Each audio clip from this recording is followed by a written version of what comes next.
Começa agora mais um Clássicos VFSM e dessa vez a gente vai falar de um clássico aí do pop punk. Vamos falar de Enema of the State, clássico do Blink-182. E pra comentar esse disco comigo aqui eu tenho o Vitor Sardinha. E aí, Vitor, como você tá? Como é voltar depois de sei lá quantos anos? E aí, beleza? Pô, muito bom estar de volta e falar de um disco aí que marcou eu, você e uma geração. E em breve poderíamos estar ouvindo ao vivo, né? Nossa, sim. Inclusive, falando de marcar, eu quero perguntar pra você quando que você lembra que foi seu primeiro contato com esse disco? Cara, eu não sei se foi pra muita gente também, mas eu acho que foi com All the Small Things na MTV. Nossa, esse clipe torava. E aí eu falei, cara, peraí, como tem tipo uns caras pelados na TV, o que tá acontecendo? E essa música é legal, né? E eu nem tinha idade ainda, talvez, pra entender direito, mas foi uma coisa que me pegou pra eu tentar entender o que tava rolando. Comigo foi a mesma coisa. Eu tinha 10 anos na época que saiu o clipe, né? Foi ele em 99. E aí era, tipo, só divertido, assim. Mas eu não entendi exatamente o que tava rolando. Eu sei que, tipo, era um mega sarro de outras coisas que já estavam rolando na época. Tipo, clipes do NSYNC, Backstreet Boys, Christina Aguilera e outras coisas. Isso dava pra entender mesmo ali com 10 anos. Mas, no geral, tipo, letra, coisa assim, eu fui entender muito tempo depois. E acho que, de fato, quando eu comecei a gostar de Blink-182, entender que era banda, foi só no disco seguinte, que já é outro rolê, assim. Mas, enfim, falando, né, do Blink em si, é uma banda formada ali em 92, que surgiu em San Diego, na Califórnia, e era uma banda bem ruinzinha, um pop punk trasheraço, assim. Eu acho que seguia bem a fórmula ali desse punk do final dos anos 80, começo dos 90, mas ia pra um lado mais de moleque, assim, de ser um som super descompromissado. E aí demorou bastante tempo pra eles fazerem algo bom. Acho que você gosta do Buda ainda, né? Mas é um disco bem complicado. Eu acho curioso, o que eu mais gosto, eu até gosto um pouco do Buda, mas eu gosto mais do Cheshire Cat, que vem logo na sequência, mas ele ainda tem um pouco disso que você fala, né? Dessa coisa mais crua e descompromissada, que o próprio Buda tinha, aquela fita demo deles também, que acho que é nela que tem um cover de Dinosaur Jr. Então, assim, eles estavam, cara, descobrindo um monte de coisa, juntando tudo e foda-se, vou fazer um som barulhento e é isso, sabe?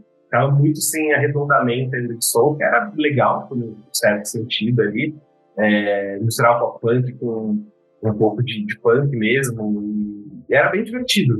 Não que depois o Enema não seja, mas tinha esse ar, assim, tipo, de só vou fazer um som aí, liga os amplificadores e dá o play, sabe? Era uma pegada um pouco assim antes, depois que eles foram trabalhando mais, né? O som, eu acho que a gente até comentar, né? Gravadores, sim, então mudou bastante. Eu acho que um ponto aí que é muito crucial na carreira deles, não tem nada a ver com a carreira deles, que é o Duke, do Green Day, que é um disco que leva o pop punk pra muito longe.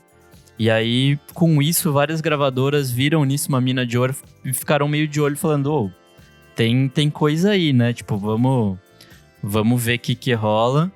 E aí, um pouco antes deles lançarem o Dude Ranch, né? Que é de fato, o segundo disco deles, já tinham respaldo de gravadora e nesse disco o som já muda, assim. Ou pelo menos, se na essência continua esse punk sujo de moleque falando de piada de peido e peitos, pelo menos existe um refinamento maior na produção, apesar de ser aquele, tipo, punkzão bem sujo ainda, né?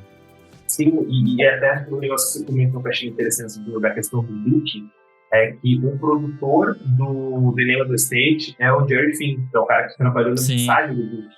Então você vê que tipo, ele fala, cara, conheço os caras do Green Day, trabalhei com eles, dá pra fazer isso que vocês querem, que é uma coisa ainda descompromissada, mas com refino, que é o que ele fez o Duke, né? Ainda tem aquele Green Day cru ainda, Só que ele fala, cara, vamos resetar umas arefas aqui, vamos caminhar um pouquinho melhor, trabalhar melhor as faixas, a construção do que você quer falar dentro do próprio álbum, e não só colocar qualquer ordem e focar os acordes. E acho que isso é essencial mesmo. Acho que o George Martin soube entender como que é fazer um disco sem muito firula, muito certinha, mas com um trabalho mais profissional, mais arranjado, mais bem trabalhado também. E eu acho que o toque começou já a ter um toque mais comercial, no sentido bom, né? Começou a falar, isso ficou comercial, não ficou comercial, não é nesse sentido, assim, né? É no sentido bom da palavra, mas bem trabalhado também. Então, nessa época a gente tinha... o pop-punk já tava decolando, assim, mas acho que quando a gente de fato chega no Enema of the State, vira outra coisa, assim. O disco foi lançado em 99, e acho que vale destacar outras coisas que rolavam na época, assim, que era, sei lá, tipo, aquele TLR da MTV, que é tipo um disco MTV, onde, né, passavam uns clipes e tudo mais. Tava rolando não sei se início, mas os filmes de besterol americano, assim, tipo, esses American Pie e coisas do tipo, estavam começando a ganhar corpo, assim. Era todo um ecossistema ali que tinha muito a ver com o som da banda, assim, que de fato eram 3 moleques fazendo um som e, tipo, sem pensar muito, assim. É engraçado porque, sei lá, eles tinham, tipo, 20 e tantos anos, eles estavam cantando coisas pra adolescente, sabe? Tipo, de 14, assim. Então, é todo um rolê muito louco.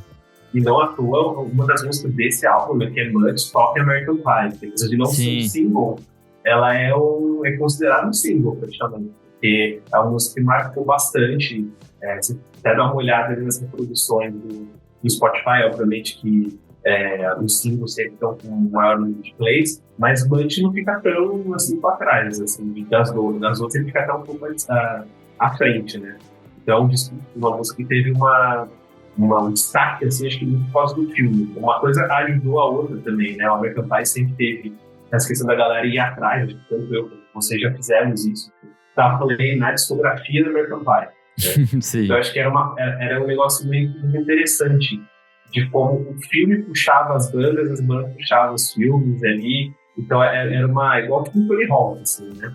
Sim. O jogo ajudava também a dar uma divulgada em algumas músicas e ao mesmo tempo o contrário, a galera queria ir atrás do jogo, porque o jogo era legal, né? Porque era difícil a gente ter acesso eu vou no Spotify, vou dar um play aqui e ouvir minhas músicas. Não, ali você tinha uma trilha sonora, você dava um play no seu jogo, ao mesmo tempo você ouvia um monte de música legal.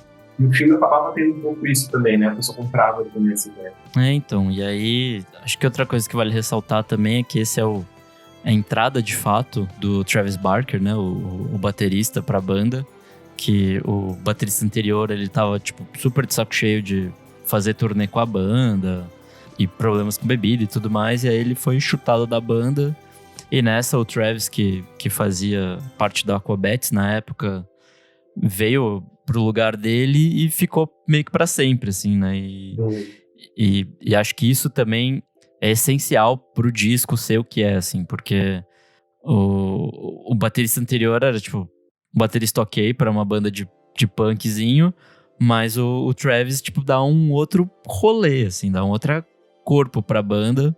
Enfim, tipo, acho que não só o Jerry Flynn, né, o produtor, mas o Travis Barker tem um puta papel em fazer a banda ganhar um novo status aí. Total, eu acho que tem uma entrevista até que o Tom, ele fala, né, que o Travis chegou ali, pô, o que eu faço aqui? Como que funciona aqui, né? Tipo, igual o cara no primeiro dia de trabalho. E aí, onde vocês estão matando de café? Como que vocês fazem aqui na hora do almoço? Tem que entender o que estava rolando, porque a banda já estava começando a ter uma notoriedade ali, né? E aí o Tom chega e fala assim, cara, eu faço as linhas de guitarra, a base é tua, faz o que você quer. Então, foi legal disso, deles darem essa confiança, falar, eu tenho certeza que você vai fazer as batidas legais, vai lá, o resto a gente cuida, né? O Marco vai fazer aí, tipo, comigo letra e tal, baixo, mas total carta aberta para você fazer o que você quiser na bateria. Isso foi ótimo, né? Não limitar o cara que Tem muita gente que fica tipo, ele não é tudo isso, eu não sei o que, cara. Eu acho ele um cara incrível, assim, principalmente dentro do pop punk, né? Ele trouxe muito mais do que aquele pá e umas viradinhas que a gente já estava acostumado a ver no punk. Eu acho que até o Faircool também tem bastante influência disso, né? Do Green Day. E trazer uma coisa um pouco diferente, né? Para não ser o básico. E foi muito importante essa entrada dele, até porque a gente estava comentando, da musicalidade, né? Sair daquela coisa crua, que era só fazer uma coisa com velocidade, que a gente vê que não tem tanto agora no Enema, né? Sim. Dá uma baixada boa, tipo assim, galera, você não precisa ser rápido para você fazer um pop punk, para você fazer uma música jovial. Não é velocidade só pedir isso, né? E o Enema traz isso e o Travis soube entender, misturar a velocidade, aquela dinâmica toda do pop punk traz, mas com harmonia, com a melodia, não ser só um vai. Então, se você for pensar, esse é um disco de punk, né, que tem piano. E é uma coisa, sei lá, talvez impensável ali nos anos 80 e rola, né? E acho que, de fato, esse refinamento é uma coisa interessante e é engraçado porque, sei lá, as letras, por mais que seja essa coisa super jovial, não foge tanto do que já tinha sido feito no gênero em si, né? No punk, sei lá, tipo, o Descendants cantava sobre essa coisa de, tipo, eu não quero crescer, eu não, tipo, quero continuar aqui comendo pizza com meus amigos e a vida é legal, sabe? Tipo, e umas coisas assim, ou cantando sobre, tipo, terminei com a minha namorada, tô na merda, ou umas paradas assim que, tipo, eu não sei se eu posso considerar imaturo, mas, tipo, é um negócio que todo mundo passou, mas o recorte, o jeito que eles cantam é pra soar como, tipo, sei lá, se o cara tivesse 14 anos e estivesse passando por isso. Isso é muito curioso, até, porque o Blink, ele traz até essas coisas que você comentou, o pessoal do Descendants traz, outras bandas também do próprio Mocor, né? Pega ali a galera dos anos 80, do Right of Spring, você pega até o Drive Like Jerry, que é o cara, inclusive, que produziu o Good Range também, né? Que é uma banda importante aí do post-hardcore e tal. Mas eles traziam um pouco dessa questão que você falava. Trazia o sentimento, mas era mais direto e reto. Eles falavam, estou me sentindo mal. E eu vejo que tanto o Blink quanto até um pouco do Green Day, eu sempre estou fazendo comparação com o Green Day, mas eu vejo que eles estão muito em sintonia no mesmo momento ali da carreira. Sim. E o Blink traz muito isso, tanto como você comentou nos discos anteriores, e me lembra, que é um toque de humor ácido junto disso. Né? O Blink sempre teve muito isso. Então, tipo, eu tô mal aqui porque eu terminei com a minha garota, mas o cara que ela tava pegando, ele tem uma TSP, sei lá, eles fazem esse negócio meio assim, tipo, escrachado. Eu tô meio triste aqui, não sei o que lá, mas sua mãe é isso, não sei o que lá, não sei o que lá. Tem esse humor, assim, que hoje em dia a gente fala, tipo, cara, tem muitas coisas que tá umas várias meio erradas, não precisa falar muita coisa ali. Mas, pensando ali na época, né, ele trazia esse a mais ali, até pro jovem. Fala, nossa, olha só, o cara falou de diarreia na música, cara, né? Então, era meio que isso. Eu falava, eu tô com nota baixa, eu tô mal aqui no colégio, mas eu vou pegar sua garota. Então, ele tinha um pouco dessa provocação, desse humor ácido, trecheira, e era um a mais ali do que essas outras bandas traziam, que era falar e ponto, né? Eles traziam mais esse picado e tal. Deu certo, acho que podia ter dado muito errado. Acho que muita gente vai falar, será que não? Mas ainda bem que tinha MTV, acho que isso ajudou bastante. Sim. Gostei. Isso aqui é legal, isso aqui é o que a gente quer passar pra galera. A galera vai entender e vai gostar disso daqui. Né? É o que vai chocar a mãe, o pai, a avó. E é aquela fase, né? A One Man MTV, você queria mostrar que você estava insatisfeito, que você era rebelde, não sei o que e tal. Casou extremamente bem, né? Diferente do punk dos anos 70, 80, que chocava de uma maneira diferente, aqui era mais por um scratch, pela nojeira e tal. E funcionou muito bem, né? A que vendeu, acho que 15 milhões de cópias. Sim, 15 milhões de cópias é coisa pra cacete. Não sei que a gente ainda tá falando de um momento meio pra internet, mas, porra, é coisa pra cacete. Ainda mais com uma banda teoricamente iniciante, né? Tava ali, segundo, terceiro disco e tal. E o que você falou também, acho que eles já testam coisas novas nesse disco, pelo menos com Adam Song, que é tipo a música mais séria do disco ali, né? Onde foi composta pelo Mark e ele fala meio que sobre depressão, sobre, tipo, quando acabar essa turnê não tem ninguém pra voltar pra casa e não sei o quê. Então, tipo, acho que são temas que vão voltar em discos posteriores, assim, tipo, onde eles já estão mais maduros, já pensam a vida de um jeito diferente, assim, ou pelo menos olham com uma ótica um pouco mais séria pra problemas. Mas acho que esse é, tipo, o patinho feio do disco, assim, né? Porque é a única mais séria do disco, a única que você fala, tipo, caralho, isso aqui é diferente, tem um estofo, não são só uns moleque falando bosta, sabe? Tipo, tem algo mais aqui, tipo, tem pessoas cantando atrás disso. E acho que isso dá um tempero legal pra esse disco, assim, de apresentar a pessoa ali por trás e tal. E é interessante que ganhou o clipe também, né? E dos clipes é o clipe mais sóbrio, assim, tipo, o resto é tudo só zoeira, e esse é, tipo...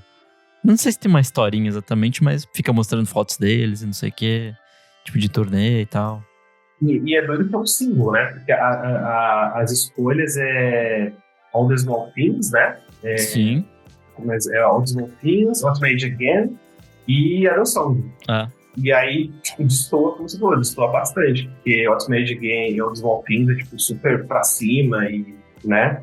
E aí, do nada, a própria produção, a própria gravadora, né, falou, tá, o outro single vai ser a música mais tristonha.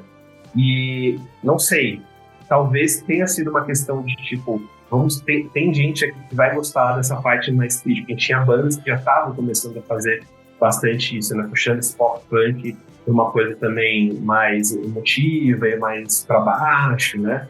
Então, acho que eles conseguiram misturar bem. Falou, essa banda aqui também sabe falar de coisas sérias, importantes. Você não vai precisar ouvir o Blink e dar um play só na festa com seus amigos. Você pode ouvir naquele seu momento que você está vendo a bad. Eles também vão estar aqui com você. E eu acho que isso é uma sacada muito boa, né? De mostrar que é um disco para todo momento, embora 99% das faixas seja só para curtição. Mas acho que quiseram mostrar um pouco disso também. E se estamos aqui pra bobajada, What's My Age Again, acho que é a música que melhor resume o disco, que é tipo, cara, eu me recuso a crescer, sabe? Tipo, se eu não me engano, antes de ser lançada, né, ela tinha o nome de Peter Pan Complex, então, tipo, complexo de Peter Pan, então, dessa coisa de fato não aceitar que você tá crescendo e que, sei lá, tem outras músicas que vão tocar nisso, tipo Going Away to College, que é tipo, porra, você tá na sua cidade vendo todos seus amigos irem embora pra faculdade, né, e você ficou ali e sobrou e tal, então essa mistura é muito divertida, assim, é muito, sei lá, essa juventude branca americana, mas eu acho que conversa com a gente de alguma maneira também, né, tipo, respinga muito no público brasileiro de alguma forma. Com certeza. Eu acho que é um disco que ele fala totalmente com a questão da juventude. Eu acho que eles souberam fazer isso de uma maneira muito, muito redonda. Eu acho que principalmente por esse bom dos videoclipes. Eu acho que o videoclipe ajudou bastante nisso, né? E misturou muito com a questão da cultura pop, foi uma versão muito grande, né?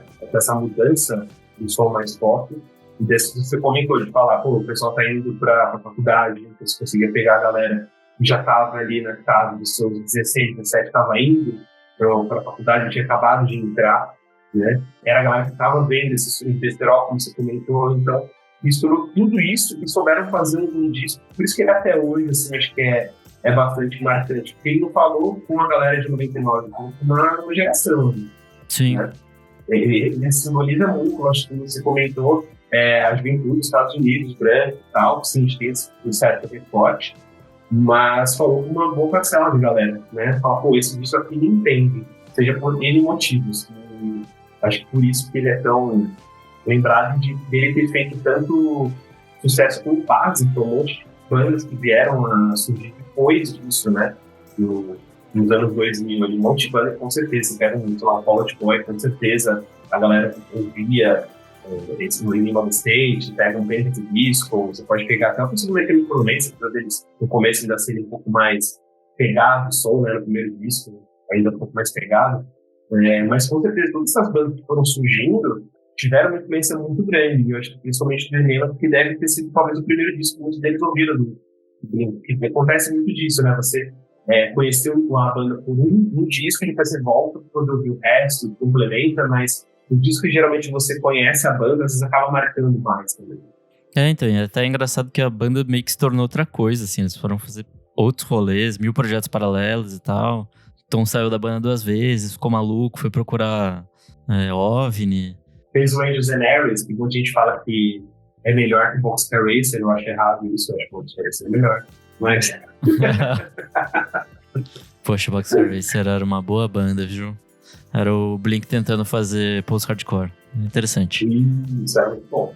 Bom, acho que outra coisa que a gente pode falar aqui também é da capa, né? Que acho que é icônica. A capa, né? A atriz pornô Janine Lindemulder. E aí, tipo, ela colocando uma luva, né? Enfim, tem toda a piada do Enema of the State. E eu demorei muito tempo que era pra entender, primeiro, o que era um enema. E depois pra entender que era um trocadilho com Enemy of the State. E dentro da capa tinha tipo uma foto deles, né? Na contracapa tinha um ensaio deles com ela, assim. É muito divertido. Inclusive ela aparece no clipe de What's My Age Again, que eles estão correndo pelados e uma hora ela aparece no meio. O que você acha dessa capa? Eu acho que ela funciona muito bem. Acho que principalmente por causa do público, né? Com certeza, a gente sabe que eles na maioria dos públicos eram tipo moleques e tal, e né, com certeza atraía a galera para ver o disco, que é diferente de hoje em dia, que você vai lá e fala, o Blink lançou um disco novo. Você vai no Spotify, tá lá o sininho, você clica ali e você vai ver o disco. Não importa de qual é a capa, ou o algoritmo que recomenda alguma coisa para você ouvir, e aí vem a capa para você. Você fica numa loja para comprar. Né? Então o pessoal apostava bastante em capas para poder chamar a atenção, né? Tem capas icônicas ao longo da história até por isso, né? Poder chamar. E eu acho que é mais um ângulo aí dessa questão da mudança de gravador e tal, né? Você fala, cara, isso aqui precisa pular na frente da galera para eles poderem pegar. Eu vi aquela tive, sabe? Tal, né? Eu comentei, tem todo um monte de coisa que a gente pode comentar no vídeo de hoje. Mas você vê lá, tipo, uma atriz de conteúdos adultos, com um decote e tal, e um jovem mais de 16 anos, ele fala, cara, o que é isso aqui? Que banda que é? Aí tá lá, né, no jaleco dela, escrito Blink-182. Então nem é o destaque da capa, não vem tipo o nome da banda ou o nome do álbum, vem tipo um detalhe, sabe? Então, acho que com certeza é proposital isso, né? Que chamou bastante atenção. E comercialmente, com certeza, deve ter funcionado. Ah, sim. Chama muito esse público jovem, assim. É muito, tipo... Não sei se, de fato, essa atriz era conhecida na época ou não. Mas... Enfim, acho que funciona. Acho que mais uma coisa que a gente pode falar aqui é o disco ao vivo que esse álbum gerou. Que é o The Mark Tom and Travis Show. Que é maravilhosíssimo. Eu acho até mais divertido que o disco em si, que o Enema of the State. Esse foi um disco que já até os memes, né? Sim. Acho que é nesse disco que tem o Hey Mark. Sim. O pessoal já usando toda cara que estão falando. Ele fica usando a voz de Darth Vader no meio do show. Sim. Eu ouvi tanto esse disco uma época da minha vida que eu... Tipo, sabe quando você sabe algumas falas, assim, do ao vivo? Tipo, sabe as piadas quando entram e tal. Alguns finais de música que eram diferentes. Aí, tipo, você sabe... certinho, é muito... Esse disco eu de fato torei, assim. E é engraçado que é um disco famoso lá que tem a letra F na bateria, aí eu tô falando, não, que é a sequência dos álbuns, que tem as letras. É verdade. Tá. Mas o live não tem, mas tem um F no bumbo da bateria do Travis. Nossa, é verdade, eu lembro disso. Eu acho que seguia, né? O próximo Take Off Your Pants and Jacket ainda tinha alguma coisa de... Tem um G no bolso da camisa. Eu não sei se é realmente verdade, se é proposital. Eu acho que tem muito cara de... Eu tô falando, sei lá, não cheguei a ver exatamente, mas assim, me parece muito mais que acabou sendo uma coisa que eles perceberam depois que tinha uma sequência falou, a galera tá colocando uma teoria em cima, vamos zoar, tem um cara deles. Falou, não, vamos zoar, vamos seguir de qualquer jeito essa ordem alfabética, só pra poder ver até onde vai, né? Então teve um cara que talvez tenha acontecido alguma coisa assim. Até porque a gente sabe que o Tom gosta de uma boa teoria da conspiração, né? Então... Isso é uma coisa que ele gosta bastante. E uma outra coisa também que eu achei interessante aqui também, a gente estava falando de bandas que foram influenciadas por eles, né? Ao longo da sequência. Mas é uma coisa que eu percebi que essa mudança pro pop não foi só por eles também, né? Aconteceu uma coisa que acho que aconteceu com bastante bandas, né, nesse meio tempo. A gente comentou o Green Day saindo do Blink indo até o Warning ali, esse período que mudou bastante também, se vocês estudaram mais ou menos do final dos anos 90, do de 94, mas o Warning já estava chegando ali no final de 90 e já mudou bastante também o som, né? Uhum. O Offspring, você pegava, que era o Smash lá no começo, Sim. e o Conspiracy of One, já, inclusive, se não me engano, acho que é esse disco, né, que tem a música do American Pie também. Então, em breve eles vão lançar o Americana também, que é outro disco que é super mais pop, mais palatável e tal. Exato. Então, tipo, são discos que já começaram a ficar... eu queria que é o Million Miles Away, o Conspiracy of One, que é a música mais pop deles, e o Americana, que você comentou também. Então, um monte de banda começou já a mudar um pouco. Eu acho que foi uma coisa até natural, né? Sim. A gente começava a ver, como você comentou, o próprio Backstreet Boys estava bombando. O pessoal começou a zoar também, né? No clipe e tal. Mas era um boom, assim, do pop, né? Eles não eram rivais, exatamente. Ou você ouve pop, ou você não ouve um pop funk. Era uma coisa que estava na televisão o dia inteiro, né? Então você via, que você falou, tipo, o disco MTV deles, na primeira posição estava uma banda de pop funk, na outra estava, tipo, R&B, você tinha... Era bastante misturado. Isso eu acho que acabou sendo um pouco natural. Nos anos 2000 você puxava pro pop, né? A gente pegava bastante coisa. O hip hop foi um pouco pro pop também. O rock começou a ir um pouco pro pop. E falava, cara, é isso, vamos abraçar. É o que tá rolando de momento, tá funcionando, é isso que a galera tá gostando de coisa um pouco mais pop. E essas bandas começaram a migrar um pouco pra isso também. Teve um monte de gente que aí volta até aquele que eu comentava. Virou comercial, né? Essa galera do... Os haters de tipo, antigamente era melhor, sempre rolou, sempre vai rolar. Você traiu o movimento, sempre tem. Cara, assim, eles nunca se proporam a ser um Fugazi, sabe? Tipo, nunca foi a parada deles. Então, cara, vai lá, faz seu som, sabe? Tipo... Eles provavelmente até ouviam. Eu acho que a galera devia até ouvir, assim, né? A galera da banda. Mas uma coisa que você ouvia, outra você colocar aquilo como sendo seu som. Você pode ter uma influência. É normal você mudar bastante coisa, né? Senão, acaba virando aquela banda que vai fazer um som igual sempre. E eles souberam fazer isso de uma maneira bacana. Misturando coisas antigas, então você vê um pouco do Good Range aqui, mas você começa a ver uma coisa diferente. No Self-Titled vai começando também a ter uma cara um pouco pop, e vai seguindo, e não, né? Embora, isso é uma coisa que eu ainda acho que é estranha, aquela segunda de Peter Pan que você tinha falado, que até o último de alguém era o de Peter Pan.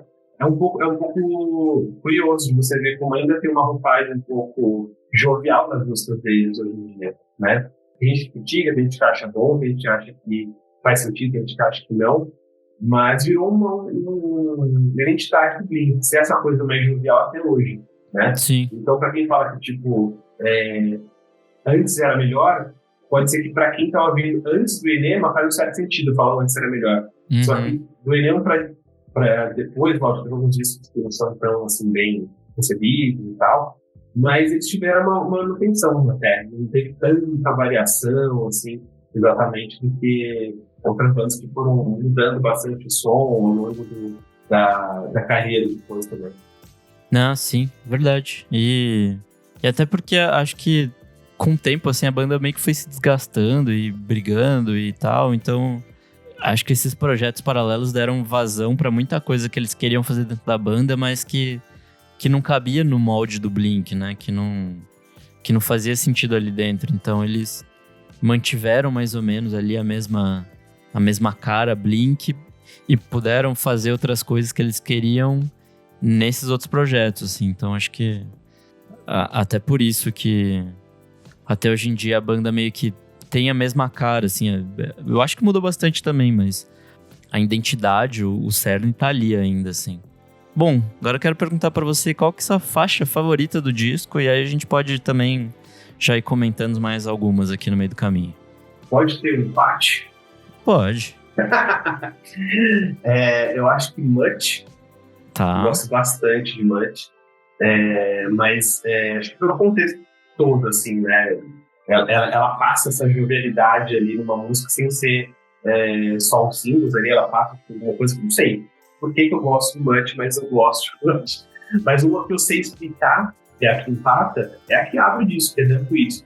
Eu acho muito legal o riffzinho do começo. Ela já começa com um riff muito legal de guitarra. E não é um riff complicado nem nada, mas é um riff muito gostoso de você ouvir logo com uma primeira porrada que você toma. Ela já começa com um prato, já batendo, já começa um riffzinho. Nossa, ela me lembra um pouco a música do Friends. A aberturinha do Friends. Mais ou menos a mesma progressão. É verdade. Agora eu vou ver ela desse jeito, cara. Mas o que eu acho legal dela é que me remete, como eu comentei, que o Cheshire Cat é o meu disco favorito, me remete a um pouco aquele vinho de fazer uns riffzinhos de guitarra mais rápido, embora aqui tá um pouco mais devagar, e M&M's tem. É um riff fritado, e é um dos meus favoritos de todas, assim. Então, e lógico, não virou minha favorita na hora que eu ouvi o disco. Então, eu fui ouvir esses discos antigos depois. Mas acabou virando meu favorito. Então, Dump It e Mutt. Eu gosto de Mutt da entrada de bateria já, porque é uma coisa diferente, assim. Acho que anteriormente era só o tupá, tupá, tupá e meio que era isso, os discos do Blink. Aí nesse já tem, tipo, uma firulinha, tem alguma coisa a mais. Acho que depois o Travis vai pirar mais ainda, mas enfim. É bem divertido esse começo de música. Cara, eu acho que eu não consigo escolher outra que não All the Small Things, que é uma música que me marcou muito na época, assim. Tipo, eu tinha 10 anos e eu ouvi e falar, tipo, caralho, que legal. O clipe é completamente surtado, assim. E, tipo, e zoava tudo que tinha na época, que... Eu acho que eu já era um jovem roqueiro naquela época, então eu não gostava do pop. Falava, olha que legal, você tá zoando o pop, sabe? Tipo, meio ainda sem entender, mas achando graça na tiração de sarro, assim. E se fosse pra colocar uma segunda, acho que eu vou de Adam Song, que é a música tristonha do disco, né? Que é quase o meio do disco, então ela dá aquela pesada pra depois ir The Small Things, então... Uma dobradinha interessante, assim, de ir pro super baixo pro mais alto que tem no disco, assim, de energia. E ela tá no meio muito curioso, né? Porque ela tá depois, na verdade, Zenthery Gary, que é tipo um cara falando, esse cara passava diarreia pras meninas que ele pegava, né? Tipo, assim, ele tá puto porque o cara pegava as meninas e aí ele tá... E ele não pegava ninguém. Diarreia ele não pegava ninguém, ele tem que criticar o cara... Falando, ele passava diarreia pra elas. Essa é a música. E aí vem Adam Song, com uma coisa muito mais séria, e fala sobre solidão e tudo mais. E aí vem All the Small Things depois, que tipo, já começa com uma porradinha pra cima. Ela tá num lugar muito curioso do álbum. Eu não sei se o proposital ela encaixar logo duas coisas meio assim, mas é curioso. É que também não poderia começar o disco assim ou terminar o disco assim. Que aí seria tipo, muito downer, né? Você fala tipo... outra dobradinha interessante é a primeira e a segunda, com Dump Weed e Don't Leave Me, que é tipo... Um é ele, tipo, sei lá, zoando a mina e tipo... até, sei lá, hoje em dia é meio problemática essa música, a letra é meio... Mas aí logo em seguida é ele, tipo, não me deixa, por favor, fica comigo, não sei o quê. Então, tipo, é engraçado, assim, é muito... E logo em seguida, assim, já tem essa mudança de, tipo, vai se fuder, não sei o quê, para tipo, não me larga e tal. Acho que é uma dobradinha do mesmo tema no geral, né? Que fala sobre relacionamento, só que com dois jeitos diferentes de lidar com isso, né? É uma temática que carrega bastante, eles falam bastante disso, né? Seja tipo de relacionamento mais afetivo, talvez, ele fala que ele tinha um relacionamento, uma namorada e tal, quanto um relacionamento de sexo mesmo, assim, puramente sexo, ele fala, né? Toda hora fala, tem trocadilhos, eles têm trocadilhos pra falar sobre cruzando a número 7 e tal, mas tem horas que é sobre relacionamento. Então sempre tem uma coisa ou outra, uma hora zoa, uma hora fala um pouquinho menos zoeira, mas sempre tá ali. É um tema que tá bem, bem recorrente, né? Não só nesse disco, mas acho que em outros também. Eu acho que isso marca também a cara dos compositores, né? A dampuída do Tom. Então essa coisa mais escrachada mesmo e tal. E aí o Mark que faz Don't Leave Me. Então essa coisa mais, tipo, apaixonada e não sei o quê. E apesar dele, é o cara que não tem namorada na época. Então talvez tenha a ver com isso, assim, dele tá meio na focinha e aí fez essa música, assim. Só que ao mesmo tempo, no próprio Don't Leave Me, o Mark fala de hétero. Então, assim, ele querendo ou não é um cara do Blink ainda, né? Então, ele fala sobre as questões, assim, um pouco mais nojentas, mais ácidas, controversas também. Tem The Party Song, que é essa música da festa, assim, do tipo... Uhul, a gente é estudante, vamos fazer merda. Que é bem boa também, é bem divertida. E é engraçado que tem Anthem, né? Eu acho curioso o Anthem, né? Porque é algo que fecha o álbum e, sabe, geralmente no final o pessoal acaba não ouvindo isso todo, né? E tudo mais, é uma das principais músicas aqui nesse álbum. Mas o Anthem Party 2, né?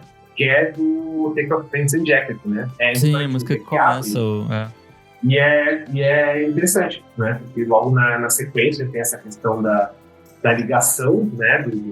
Do álbum. E é uma música, tipo, eu, na minha modesta opinião, a parte é muito mais legal. Então, a puxa ali foi legal essa sacada de uma conexão ali, pelo menos pro nome, né? É puxado e é bem legal isso também que eles fizeram. Bom, acho que cobrimos bem aqui o disco, né?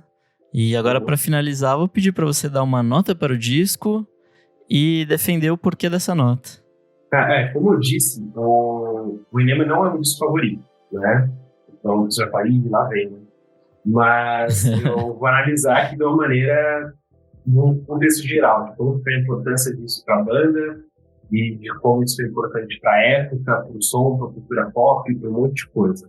Né? Não só exatamente para o gosto pessoal, né? Eu não faz sentido.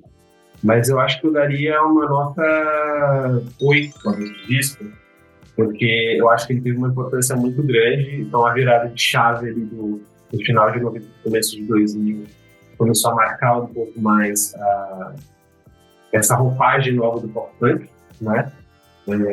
Porque assim, nota mais alta eu daria para outros dos meus favoritos, mas gosto pessoal. Seria o Change Cat e o Drink, para mim são do gosto, seria mais, mas eu daria essa nota 8 para ele, por essa importância toda que teve. E por a gente estar falando dele até hoje, né? Isso mostra um pouco da relevância do álbum, tanto para a banda quanto para a sonoridade dela. Cara, eu concordo muito com você. Acho que a minha nota também vai ser 8. E muito porque esse disco, ele perdura até hoje, assim. Acho que... Enfim, muito desse rolê, dessa volta desse pop punk pra cultura pop hoje em dia, tá rolando muito em cima desse disco, assim. Muito também por causa do Travis, né? Mas, enfim, Olivia Rodrigo e Willow, esses trap que tá indo pro caminho do pop punk também, ou do emo, né? Eu acho que bebe muito nessa fonte, então é isso, assim, tipo, 20 anos depois, mais, né? A gente tá revisitando esse disco e é, assim, importantíssimo. Acho que, sei lá, tem coisas dele que não envelheceram tão bem, principalmente as letras, assim, acho que hoje em dia tem muita coisa ali que é problemática, mas é muito retrato da época, assim, acho que mais qualquer coisa, ele marcou muito uma época, muita gente ouviu, muita gente se inspirou, muitas bandas que vieram logo depois ou se formaram por causa do Blink, assim, porque ouviram Blink. Não tem como tirar essa importância desse disco e... Enfim, tô ansioso pra ver eles ao vivo, nunca vi, então espero que esse show no Lola seja interessante.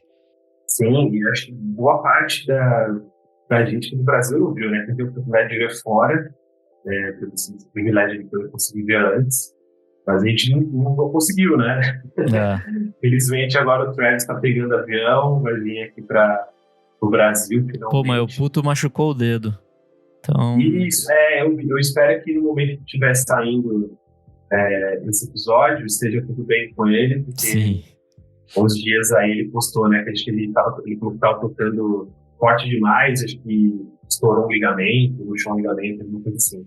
E bem na época que a gente tá gravando também, surgiu uns OVNI maluco aí no mundo. Então, assim, será que o Tom vai vir ou vai lá investigar? Que fica aí, fica aí no ar. Aí vem só o Mark, né? Então, tipo, ele quer fazer, sei lá, baixo e vocal ali, pronto. Esse vai ser um show do Blint. Vai ser um show do Plus 44, só que só com ele. Então fica aí a expectativa de que tudo dê certo, que os homens vão embora, que eles foquem aqui, a mão de militar esteja tudo ok. E que eles toquem, né? Esperamos que eles toquem bastante clássicos do Enema of the State, né? Sim. Porque eles vão lançar disco, provavelmente, não sei se lançar disco, mas lançaram, né? Parece que eles vão lançar daqui a alguns dias, ou já deve ter lançado, não sei quando que eles vão lançar, parece que tem um lançamento aí também, não sei se é sim, o que vai ser. Então não sei como vai ser o setlist, né? Ainda mais para ser um show que eles nunca fizeram aqui. Então tem algumas bandas que pensam nisso, né? Pô, a gente tá com setlist de tal jeito, mas a gente nunca tocou neste país. Vamos fazer um setlist com clássicos, ou outras bandas já fizeram, acho que o Radiohead fez isso já, né? Então, um pouco pra primeira vez aqui e tal. Eu espero que eles vão por esse caminho, porque vai ser mais interessante do que, sei lá, ficar tocando coisas do Neighborhood, coisas do tipo, ou quando o Matt Skiba tava também. Isso a gente deixa pra lá. Mas todo respeito ao Skiba, porque eu fiz bastante coisas legais, mas no Blink eu não senti que não é a mesma coisa que o Tom. Sei que é meio saudosismo, mas não é a mesma coisa que Bom, é isso então, finalizamos aqui. Valeu demais por esse papo, foi muito divertido. Valeu. O Clássicos VFSM é um projeto paralelo do podcast Vamos Falar Sobre Música. Para ter acesso a esse e outros programas lançados com muita antecedência, apoie a gente em padrim.com.br/podcast VFSM.